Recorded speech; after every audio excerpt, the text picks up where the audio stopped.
Hi everyone, it's Liam here from Rating the Races. So before we dive into the analysis from the weekend, or look back at some of the races, I want to ask a favour from you. If you like these videos, go to our YouTube channel and click subscribe. That will really help us going forward. We'll know that these are the right type of videos and these are the videos you want to hear and see. Yeah, just click subscribe, and actually if you set it up on your phone, you'll also get notifications when a new video is available for your membership level. So onto the Rating the Races channel and click subscribe. So let's dive into the analysis, and we'll start off with let's start off with this race, Beat the Bat, beating Welcome to Cartrice. Now, one of the videos I highlighted or made a few days ago was talking about the R figures and how they are really important for spotting future horses in terms of what actually might go on to be decent and what's probably going to be just an average race. And this race, I think, will work out quite well. A couple of reasons for that. First of all, the top-rated horse won the race, Beat the Bat. Always a good start for future of the race. But if we look at his R1 figure, it was a really good 146.9. And that's a good R figure for a hurdle. The more you are subscribed to our ratings, the more you'll be able to spot that's a good R figure, that's an average R figure, that's a moderate R figure, that's a poor R figure. But a 146.9 is a good R figure for a run over hurdles. And with that in mind, it was always going to take a lot for Welcome to Cartrice to win on debut for Paul Nicholls. And to beat the Bat. Now, he didn't, but you can see he went 1.22 in the run. He ran a really good race for second. I think this race will work out well, and I imagine Welcome to Cartrice will win next time out in a similar race. Beat the Bat could also go on quite nicely, but let's actually make a note on Welcome to Cartrice. Beaten by a good horse on debut, should improve, and can win a maiden stroke novice next time. Let's hope that we can get a little bit of a price about him, 6-4 sort of thing, hopefully in a similar type of race. Like he went off today. Is he likely to bump into a 146.9 horse next time? Probably not. So he's one that you want to keep an eye on going forward. Welcome to Cartrice, and that's using our R figures. I can't stress enough how good these R figures are and how much they can help you spot good horses and rubbish horses. Anyway, let's move on to the next race. Another horse I want to talk about, Mr. Policeman, who scrambled home in a beginner's chase. Now, he hadn't run for 229 days. He is only a 5-year-old, and he was only having his second start for Willie Mullins. We can see that he was a very good winner over hurdles, running a 154.3. So if we just use that in comparison, a 154.3 compared to a 146.9. And I've already said that Beat the Bat ran a good performance. Mr. Policeman's hurdles effort was very, very good. Mr. Policeman, maybe, he'll improve for the experience, won't he?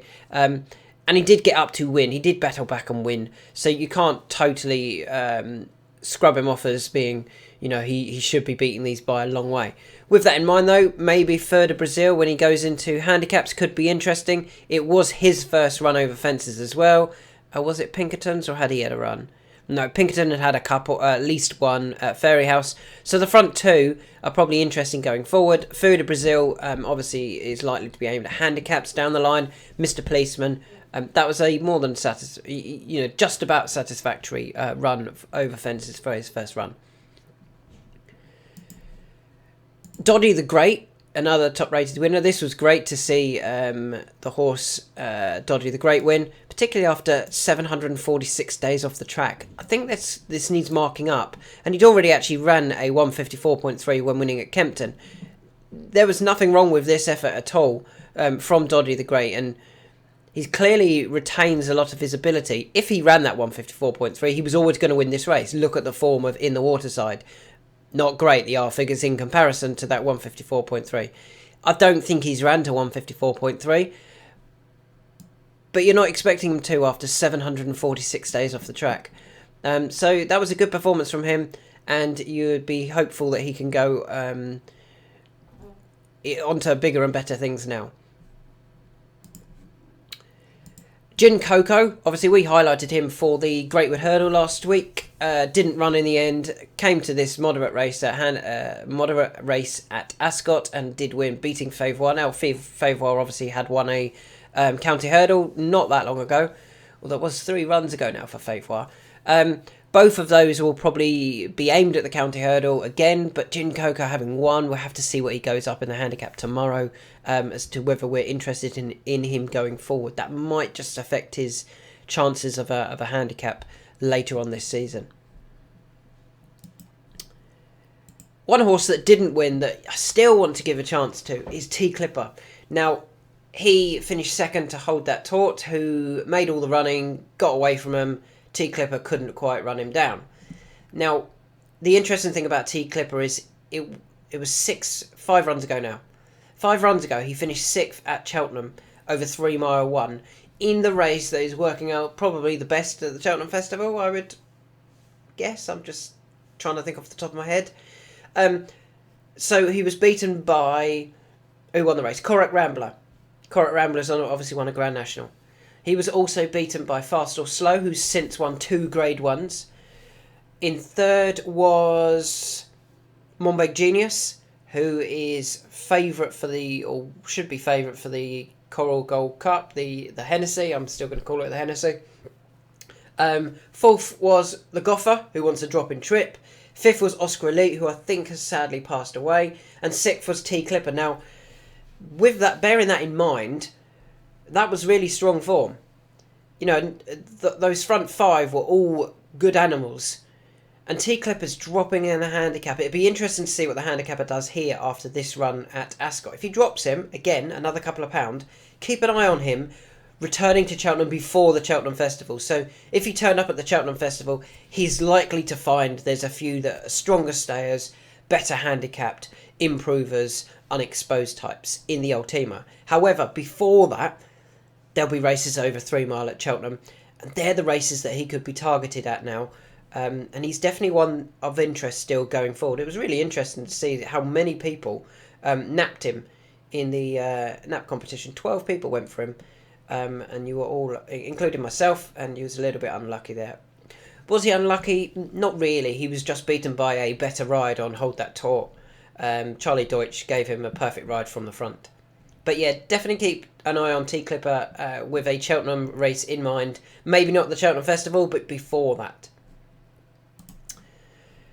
The next race I want to talk about is a bit of a correction. I made a mistake when I was talking about the R figures in this race yesterday. I highlighted that Dr. Elvis and Brennes Lascriba therefore were worth putting in Unagme. I didn't mean Brennes Lascriba. I got the RTR rank and the position wrong. I meant Mossy Fen Park. Mossy Fen Park finishing second on debut behind a very good R figure in Predator's Gold, a very good bumper R figure. That was a bumper 139. So yeah, that's the other thing you have to take into account. The hurdles R figures can generally be a little bit higher than bumpers R figures. And if you get a horse running near 140 in a bumper, that's a very good R figure. Not a surprise he won the race over hurdles, but Mossy Fen Park finishing second on debut was a very, very good effort. Similarly, Dr. Elvis, he's won for those handicaps. You know, the owners love targeting the handicaps. The county hurdle, the Martin Pipe. I'm pretty sure that's what I put down here. County hurdle question mark. Let's just add to that. Martin Pipe. Update. So, yeah, they're the interesting horses from that race. Predator's Gold, you know, clearly above average. But just to keep an eye on Mossy Fen Park and Dr. Elvis. We keep going. Real Stone was a very impressive winner at Haydock. Went to the right race. Didn't go to Ascot where he had no chance. Went to Haydock and won comfortably. Pay the Piper is dropping to a nice mark. And when he comes back to, I think it's Aintree, he is one that I'm very interested in. At Aintree, Musselburgh, no. Wetherby, no. Musselburgh. So Musselburgh could be an interesting place. And Aintree is one that I'm also keen on seeing him again soon, now that he's dropping in the handicap. Favre de Champdu won the Florida Pearl Novice Chase over 3 Mile. There's some interesting races here. Somebody has actually asked me to talk about this race. So, favd de Champdou, I wanted him running in the Potemps final. He's not going to run in the Potemps final now. He's over the right trip. He may even want further. We'll talk about that later. He may even want further, and that 4 mile or the 3 mile 5, whatever it is now at the Cheltenham Festival, could be where we end up seeing him. Of those behind, well, Flooring Porter can't jump that way, can he? Going off 11 to 4 as well. The fact that he went off 11 to 4 and Affordable Fury went off 9 to 4. Flooring Porter's the better horse, but clearly they thought there might be an issue going right-handed. He'll go back to left-handed tracks now. He won't run again over right-handed tracks. But, that would be a concern that, they're now going chasing only and left-handed only. He would be tricky to place, I think, going forward. Maxim finishing 4th, that was absolutely fine for me. I've got him highlighted for the old teamer at the end of the season at the Cheltenham Festival. That's what he wants. 3 mile handicap. He's never going to be good enough for a grade 2, is he? And the fact that he went off 25 to 1 kind of suggested that. He's not going to be good enough for that, but he's certainly good enough for handicaps when he runs in handicaps. We can see his 160 here at Leopardstown was a huge effort, and that would be plenty good enough to win a handicap. So keep an eye out for Maxim when he runs in a handicap. Let's just add a note there. I'm surprised he's not already got a note because he is in on horses to follow. Handicaps await. Great, Nagme. Moving on to Shishkin, so the rest of the race was pointless after Shishkin whipped round at the start and never got involved. Very disappointing for owners and connections, but he didn't have a run. It's not that he's ran disappointingly, he's just whipped round at the start. Next time, I still think he'd win a similar race next time. If they ran this again next week, I'd still back Shishkin. I think they'll then try and get Shishkin on the inside at the start rather than being on the outside. They'd put him down the inside, and if he does turn, he turns into a horse and then gets running. So he's not one to be too worried about. He's whipped around at the start. Horses do that sometimes. I did see a suggestion that he remembered his race at Ascot against Energumene and hated it, and that's why he spun round. What a load of tosh. What a load of rubbish that is.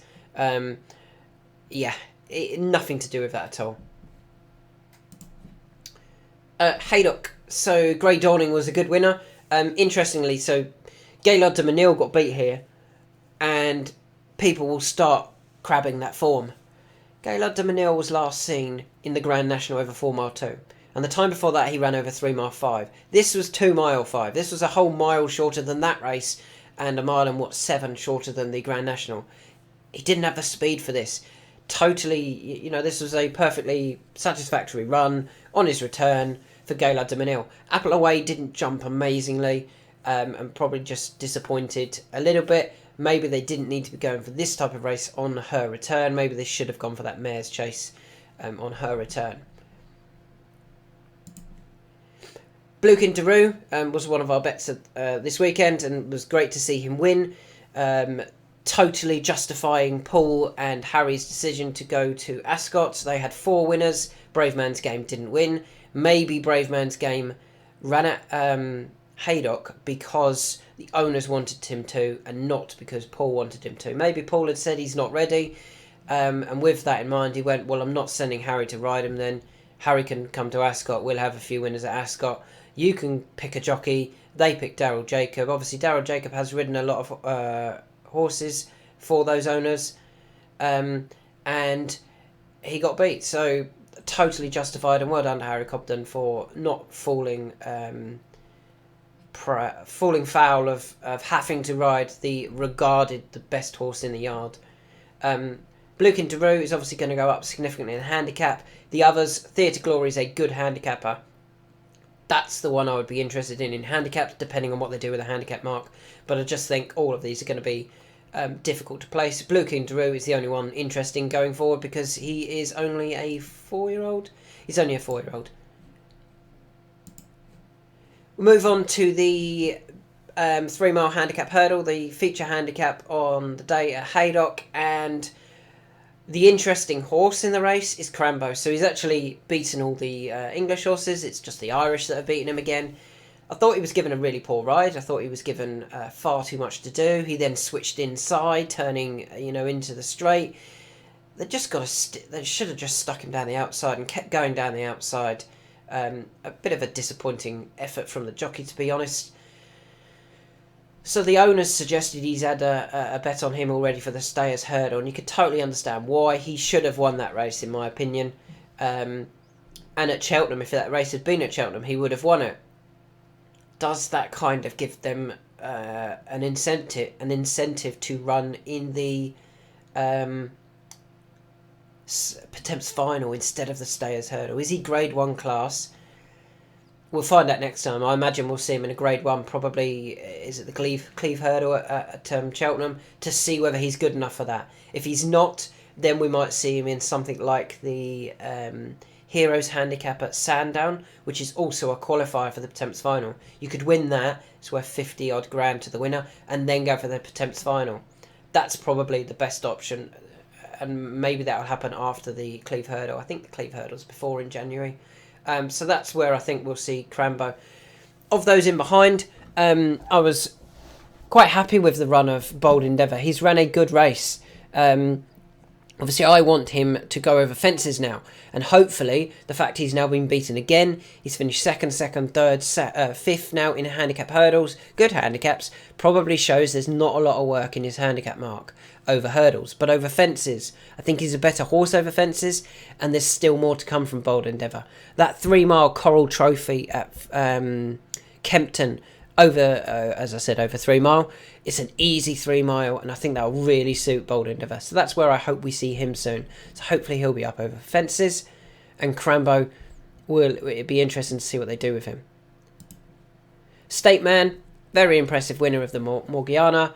Beat what he was expected to beat, though. Look at the R figures, significantly better. He was always going to win that race. In terms of him versus Constitution Hill, he still won't get close to Constitution Hill. And I kind of feel they know that, and that's why they're keeping their other really good hurdler over hurdles and not going over fences, Impair Epas. That's why he's staying there and not going over fences, because they don't think they can win the champion hurdle with Stateman. I don't think he'll turn up, to be honest. I think he'll go and win the race at Punchestown, probably, Fairy House, all of those races, but not go to Cheltenham because they're like, there's no point. Well, there's no point taking on Constitution Hill. Not with Stateman, anyway. Now, going and talking about the Betfair Chaser, Brave Man's Game was disappointing because the track and the trip should have been fine, especially the trip. It's 3 mile 2. He should have been winning that. Clearly, he's not back to his best yet. Maybe he needed more time between his runs. It was only 21 days. Maybe he wanted longer. And with that in mind, maybe that's why Paul didn't want to run him here. I don't know this for a fact or anything like that. I'm just guessing. Maybe Paul didn't want to run him here. The owners did. Maybe to help the son of the owner get away with some of the stick he got for suggesting he would definitely run in the Betfair Chase, and then him turning up 3 weeks earlier in the Charlie Hole. Was it the Charlie Hole? Yeah, the Charlie Hole. And then, all of the stick he got, now he can say, well, he did run there, but he didn't win. Royal Pagaille, so he just loves the track, doesn't he? He's beaten horses that, what's he now? 3 from 4, 4 from 5 now at the track. But Protectorat was 1 from 1, and Brave Man's Game was 1 from 1. He can win those types of races, but as soon as he steps into proper Grade 1 company, he struggles. Correct Rambler in behind, finished 3rd. Perfectly satisfactory run. His long-term aim is the Grand National again, so they don't want to be getting anywhere near to winning these types of races. This is what he'll stay in all season. The Jim Barryhurst Park Handicap, great prize money, 65 grand. You would have to suggest that Saint Segal was going to go very, very close when falling at the last. Of those behind, obviously Boot Hill then took advantage of that and won the race. He's now won this race twice. He's won the Gerard Wine, I think it's called, or something like that, the handicap as well at Ascot. He'll be back for the Clarence House. Freya Darm, now I think if he jumped that third last, he lost a few lengths at the third last. He ended up losing by half a length, ran on all the way to the finish. I think they might do similar that they've done with Calico here and work backwards from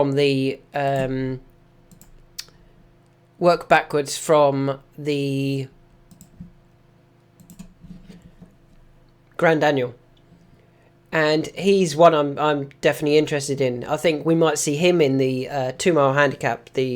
Was it the Simon Clace handicap, I believe it was, last season at Cheltenham. I think it's in January. That might be where we see Freydam next, to find out whether he likes Cheltenham and whether he can run his race at Cheltenham with the Grand Annual in mind. So he's definitely one you want to keep in your Nagme. I know we've had him in a few times now, but definitely keep him in there.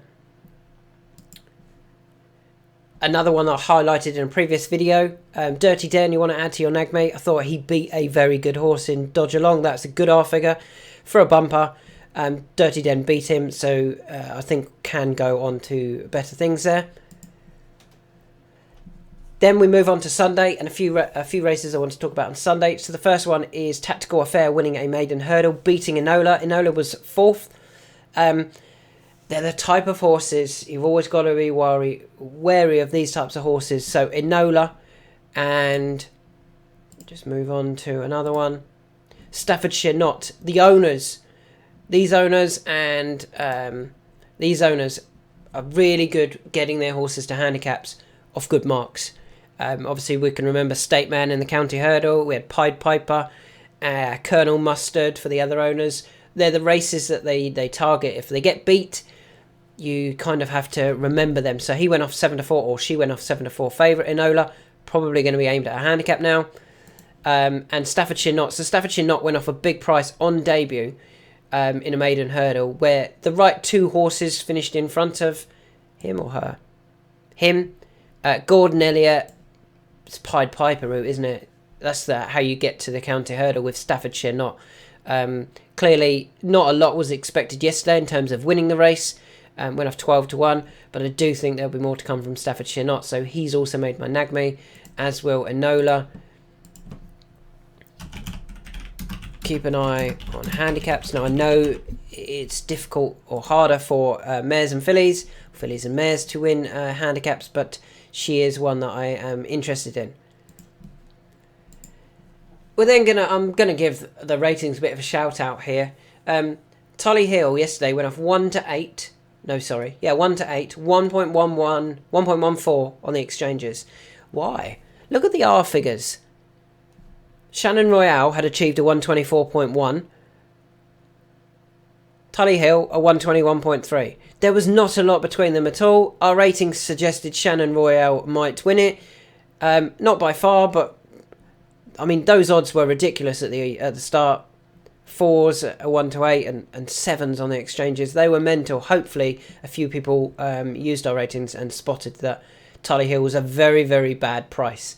And in actual fact, for our figures, these aren't great. As I said, 121.3 is a bumper. Well, we had other horses back here running like 138s, 140s bumpers, and a 124 hurdles, and still couldn't beat that. I don't think Tully Hill's going to end up to be that much, to be honest. Bit of a shout there. Another one, good R figure from Salva, a 133.2 in a hurdle race. It was going to take a lot for Valadon to win. He didn't. I think the right horses won that. Valadon will probably come out and win next time. I've mentioned Staffordshire Knot. Talk about this race. Galop and Deschamps finishing 3rd behind Fast or Slow and Appreciate It. So this was probably Appreciate It's trip.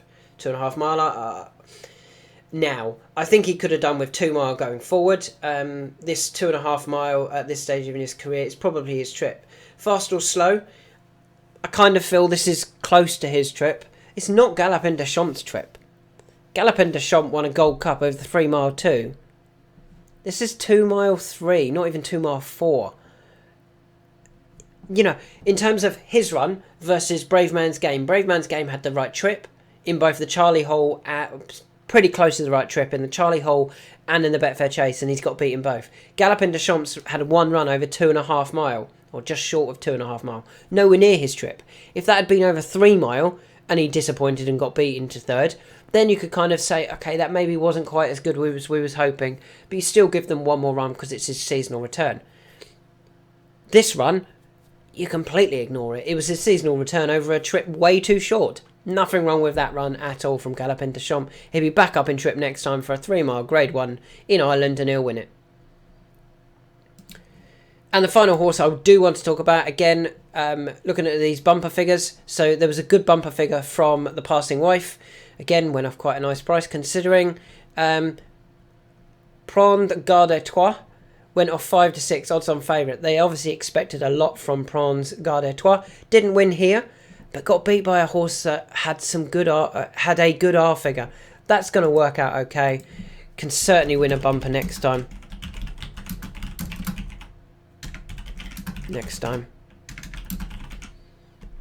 So there's another way I like to use these R figures to really identify which horses will go on and which horses won't.